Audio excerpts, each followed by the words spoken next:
Halo netizen, ini adalah Suzuki Hustler.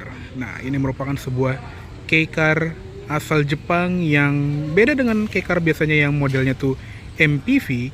Kalau Suzuki Hustler ini modelnya tuh ala-ala SUV gitu ya, jadi bisa dibilang ini semacam baby Jimny lah ya, karena tampilannya tuh kalau dari jauh atau kita sipitin mata tuh ala-ala Jimny gitu yang serba mengotak dan serba rugged khas off-roader. Nah, seperti biasa, Auto Trade ini yang memasukkan mobil ini dari Jepang ke Indonesia ini. Jadi buat kalian yang pengen Suzuki Hustler ini atau mobil-mobil kei-car JDM atau impor CBU lainnya seperti Toyota Rumi ini dan AMG G63 yang ada di belakang sana, itu tinggal langsung hubungi Auto Trade yang lokasinya ada di Bursa Otomotif Sunter yang kontaknya ada di description di bagian bawah. Oke, sekarang kita masuk dulu aja. Dan ini by the way yang tipe atasnya yang tipe XS. Dia ada dua tipe, kalau di Jepang ada yang G dan XS. Nah, untuk kuncinya seperti ini, jadi kayak kunci R3 hybrid ya, yang ada aksen biru di belakangnya dan ada dua tombol, lock sama unlock. Tapi kita nggak perlu pencet tombol di remote karena dia sudah ada keyless aksesnya. Tinggal klik untuk mengunci dan dia auto folding. Klik lagi untuk membuka. Nah, untuk di bagian interior ini juga modelnya tuh ala-ala dashboard Jimny yang serba mengotak gitu ya, yang serba rata dan bersiku gitu. Tapi kalau kita lihat joknya, dia tuh temanya ala-ala 90-an gitu, yang coraknya tuh warna-warni dan unik gitu ya, khas mobil Jepang juga. Di sini pengaturannya lengkap, recline, height adjuster, dan sliding. Untuk karpetnya juga ada bordiran tulisan Hustler di bagian tengahnya. Nih, kalau masih nggak percaya ini mobil Jepang tuh, labelnya tuh bahasa Jepang semua. Oke, seperti ini interior dari Suzuki Hustler. Serba mengotak tapi di tengah-tengahnya ada bulat-bulatnya gitu ya, jadi cukup unik, retro, dan funky di saat yang bersamaan. Untuk menyalakan tinggal kita injak pedal rem aja dan tekan engine start button di sebelah kanan sini untuk menyalakan mesin si Suzuki Hustler ini. Nah, udah nyala dan ada animasi muka Hustler di MID dan ada animasi logo Suzuki di head unit. Oke, kita tutup aja. Dan langsung kita bahas setir ya, seperti biasa. Untuk setirnya ini mirip seperti setirnya produk-produk Suzuki kebanyakan ya, kayak di Ignis contohnya, atau Suzuki Wagon R yang kemarin kita review yang sama-sama dari Jepang juga. Pengaturannya tilt aja, belum bisa teleskopik. Tapi nggak kayak Ignis. Tombolnya lebih rame dan dia juga sudah dilapis kulitnya. Di sebelah kiri ada tombol pengaturan audio, dan ini kita nyalain lampunya dulu biar lampunya nyala. Ada tombol info buat MID, tombol voice command, dan di tengah ada klakson serta airbag. Di sebelah kanan ada tombol untuk cruise control, yang nggak cuma cruise control biasa yang untuk menyesuaikan kecepatan, dia juga adaptif. Jadi dia bisa menyesuaikan jarak antara mobil di depan kita. Ada lane keeping assist juga. Dan yang unik kalau misalnya kita tekan tombol PWR ini ya, ini tuh power mode buat mode berkendaranya. Dan kalau kita tekan, dia akan mengaktifkan animasi ini. Wih, keren banget. Lucu ya, khas mobil Jepang gitu. Di belakang setir ada pedal shift untuk menaikkan dan menurunkan gigi. Dan di belakangnya lagi ada tuas lampu yang sudah otomatis. Switch ke bawah ini juga untuk nyalain lampu senja, atau kalau misalnya lagi gelap kita bisa nahan switch ini ke bawah untuk mematikan semua lampu di mobil ini. Ada lampu utama juga, terus ada switch fog lamp depan. Yang sebelah kiri ada tuas wiper, ada intermittent timernya, dan ada buat pengaturan wiper belakang. Instrument cluster ini juga Jepang banget ya, di sini tuh retro juga. Di tengahnya tuh ada speedometer yang besar, dan di kanannya tuh ada layar MID yang lumayan lengkap ya, ada jam digital, temperatur udara luar, indikator gigi, odometer dan trip meter, fuel gauge, terus ada konsumsi BBM rata-rata dan sisa jarak tempuh, waktu berkendara sama konsumsi BBM selama beberapa waktu terakhir, terus ada idling stopnya udah mati berapa lama, ada G-force meter juga, terus ada axle and brake meter, jadi berapa banyak bukaan gas dan injakan pedal rem. Dan ada tampilan untuk hybrid powertrain ya, karena unit Hustler yang ini tuh udah yang model mild hybrid ala-ala Suzuki kekinian ya, SHVS kan, Suzuki Smart Hybrid Vehicle by Suzuki. Jadi mirip seperti di R3 facelift yang kemarin dijual juga. Ada speedometer digital dan tachometer juga. Terus kalau di layar kosong ini kita bisa nahan tombol info untuk masuk ke settingan MID ya, cuma sayangnya di sini tuh full bahasa Jepang, jadi gua nggak ngerti ini artinya apa. Ya buat kayak ngerti bisa lihat atau bisa komen di bawah aja. Ya intinya instrument cluster itu juga unik ya, khas produk-produk Suzuki yang beneran dari Jepang. Di sebelah kanan sini ada ventilasi AC yang bisa dibuka tutup, ada list chrome juga di tengahnya, serta di bagian sini ada tombol untuk ngatur brightness panel instrumen dan tombol trip meter sama buat info yang fungsinya sama kayak di setir. Di bagian bawah ini tombolnya rame banget ya, ada tombol buat matiin lane departure warning, tombol matiin auto emergency braking, sensor parkir, idling stop start, dan stability control. Di bagian sini ada cup holder juga, ada tuas pembuka tangki, dan ada tuas pembuka kap mesin di bagian sini. Terus untuk pedalnya masih model gantung juga, untuk modelnya biasa aja sih. Dan ada parking brake yang model injek juga. Lanjut ke bagian door trim, sama seperti di jok ya, dia ada panel ala-ala 90 seperti ini, handle pintunya warna silver, dan ada panel yang serupa armrest ini dengan list warna silver, kesannya tuh lebih macho gitu ya. Ada pengaturan spion yang bisa dilipat secara elektrik, dan kacanya tuh kayak blue tint gitu ya, kayak ada anti silaunya gitu, kayak spionnya Civic FD. Ada window lock dan ada jendela yang sudah otomatis buka tutup di sisi pengemudi, lengkap dengan anti pinch. Di bagian bawah ada speaker, door pocket tapi nggak ada cup holder, nggak ada seal plate juga, polosan. Untuk di atas dashboard sini ada tweeter di kanan dan kiri. Lanjut ke atas ada sun visor pengemudi yang ada card holder dan ada cerminnya. Spion tengah polos yang nggak ada cetekan manual atau auto dimming, sama ada lampu kabin yang masih bohlam. Sun visor kiri juga sama, ada card holder dan cermin. Ada grab handle, seat belt bisa naik turun, dan head restraint juga bisa naik turun. Sudah lengkap dengan SRS curtain airbags juga, dan ada side airbag juga ya, ketukar. Ya intinya begitulah, airbag udah lengkap, ada 6. Di bagian tengah, head unitnya tumen-tumenan nih. Biasanya kalau di beberapa model yang CBU seperti ini kan masuk ke sini audioless, tapi kalau di sini masih menggunakan head unit OEM dari Jepang sana. Makanya ini ada MID-nya yang langsung connect ke head unit, dan kita bisa memantau berapa lama kita nyetir, kondisi atau konsumsi BBM kita berapa, dan skor nyetir kita tuh berapa. Unik-unik ya grafiknya, dan ada tampilan buat menu hybridnya juga. Di bagian koneksi audionya juga lengkap, jadi bisa nyetel disk.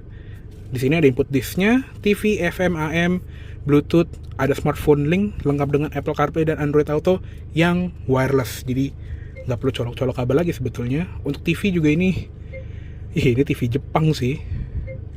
Nggak tahu deh dia bisa ngebaca TV sini atau nggak tuh. Soalnya channelnya NHK, TBS, Tokyo MX1, ya gitulah. Dan yang lucunya dia punya navigasi OEM, tapi navigasinya nyangkut di Daikoku Yokohama International Port. Jadi bener-bener nyangkut di posisi mobil ini terakhir kali di Jepang. Jadi kayak udah dia masuk sini nyasar, dia nggak bisa ngebaca kita posisi aktualnya tuh lagi ada di mana. Di sini kota Tokyo ya.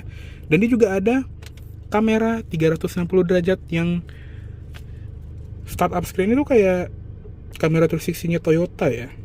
Kayak head unitnya Camry gitu tuh. Dia muter-muter dulu terus ngezoom. Terus kalau tampilan luarnya juga kayak gini. Dan kalau kita masukin ke gigi mundur, itu baru dia beneran jadi kamera 360 yang proper ya. Ada tampilan top down view. Kalau lagi mundur dia ada tampilan ke belakang. Serta kalau kita belokin setir, dia ada adaptive guideline. Dan ada 3 angle juga. Mau yang zoom atau yang curve view seperti ini. Terus ada mode tampilan yang kamera depan. Ya seperti itulah intinya. Di bagian bawah sini juga ada beberapa touch panel ya, kayak buat volume, mute, home button. Ya intinya begitu. Ada tombol hazard juga di bagian bawahnya, dan ada framing warna silver metallic ini yang senada seperti di framing speedometer dan framing glove box ya.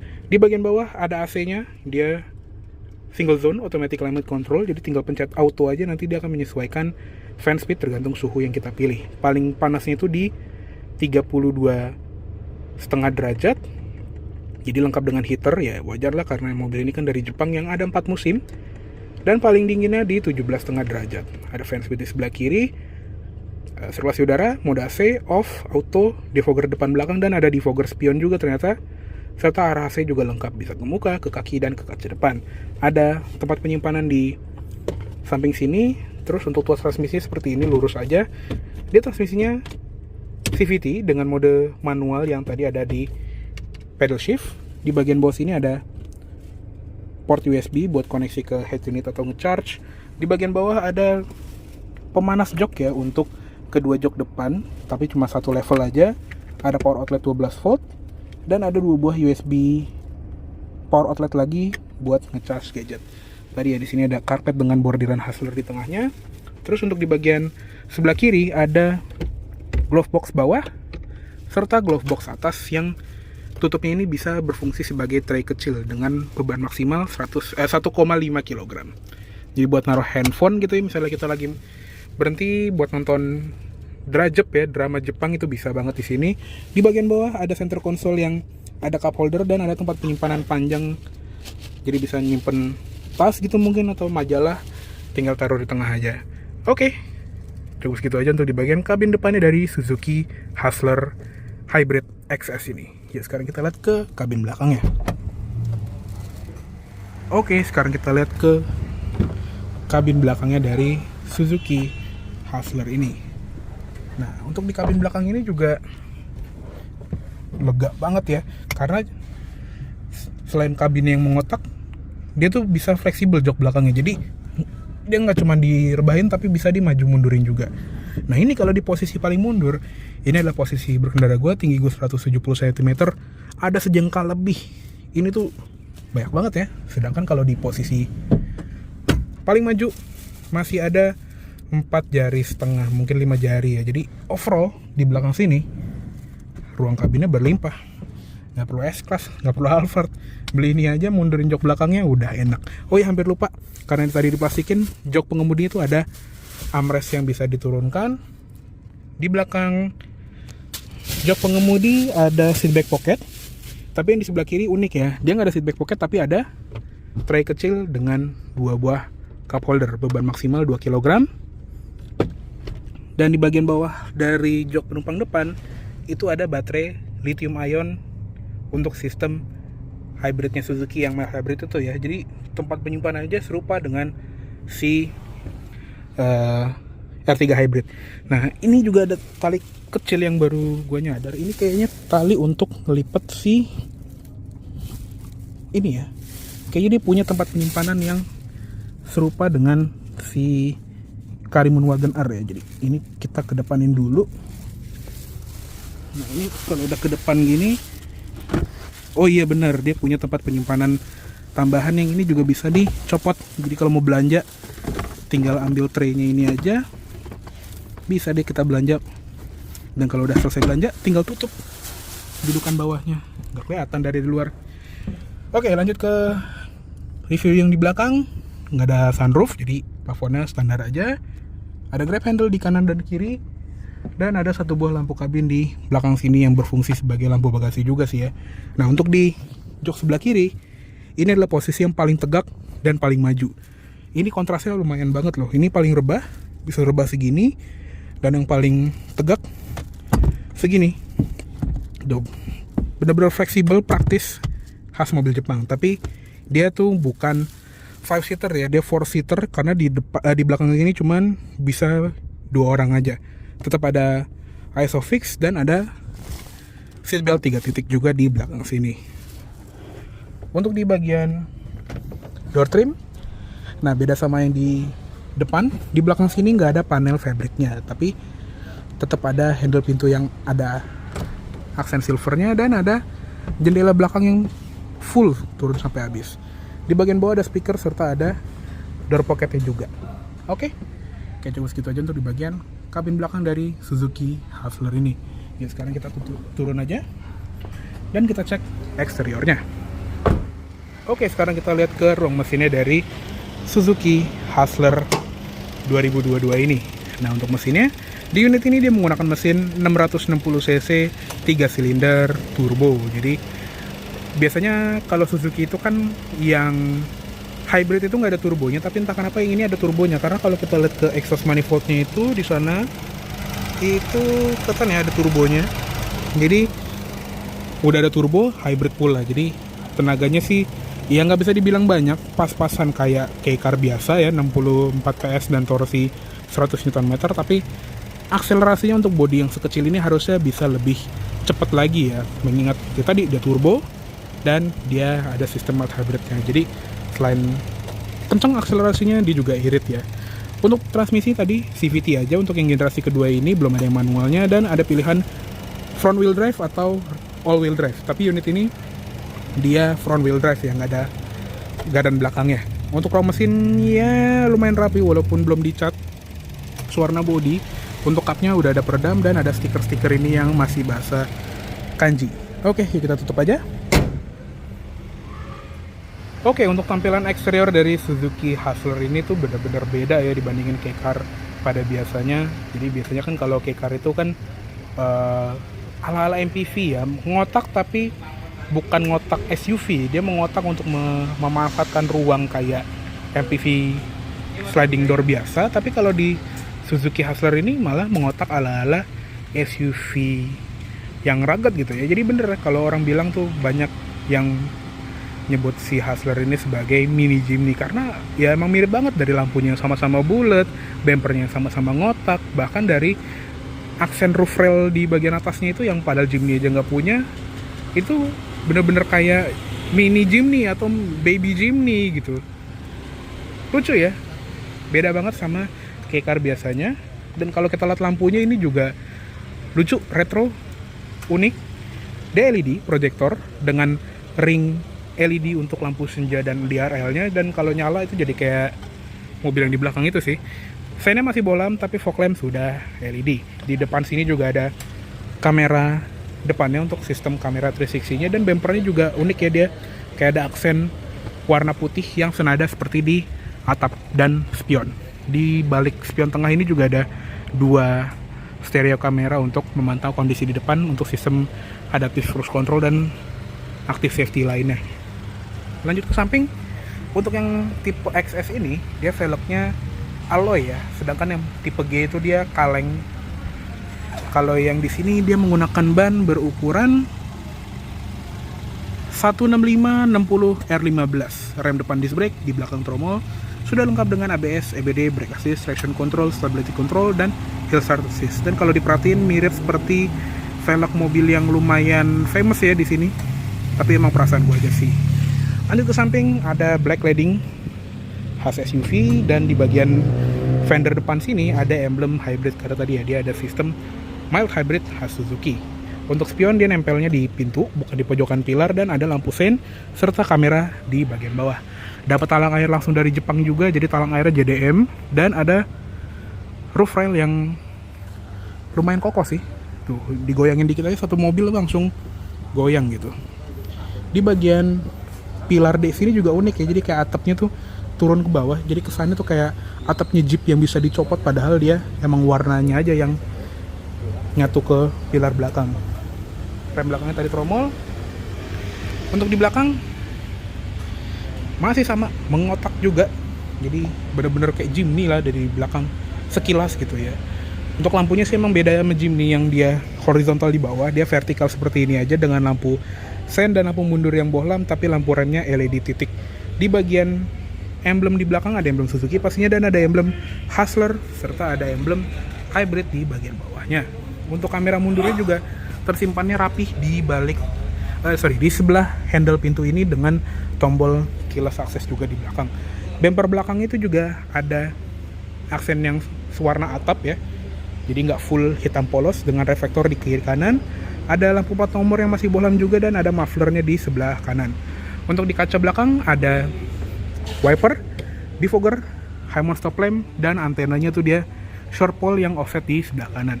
Untuk bagasi, kita buka aja. Nah, untuk bagasinya ya tipikal kayak car, nggak gede-gede banget. Tapi enaknya karena dia bagasi itu fleksibel, kita bisa atur posisi rebah dan gesernya. Jadi kalau mau memperluas tapi tetap ada penumpang di belakang ya tetap bisa. Di bawah sini ada kayak lantai tambahan gitu, dan di bawahnya lagi ada tire repair kit dengan dongkrak. Jadi dia nggak ada ban serep sih ya. Ya nggak muat juga soalnya kalau mau naruh ban serep mau gimana? Kecuali pakai konde kayak Jimny mungkin baru bisa. Di sebelah kanan ada power outlet 12 volt juga, dan di sini ada accessory holes buat ya baut-baut ini ya. Kalau misalnya kita mau nambahin aksesoris OEM si Hustler ini, tinggal buka akses panel ini doang. Bautnya ukuran M6, nanti tinggal pasangnya. Mungkin buat kalian yang hafal sama brosur-brosur Jepangnya si Hustler, mungkin kalian tahu ya aksesorisnya apa aja. Oke, kayaknya cukup segitu dulu untuk review dari Suzuki Hustler Hybrid tahun 2022 ini. Mohon maaf apabila salah kata-kata atau dalam menyampaikan review. Dan tadi ya, untuk kontak person dari Auto Trade, bursa otomotif Sunter ini bisa langsung lihat di description di bagian bawah aja.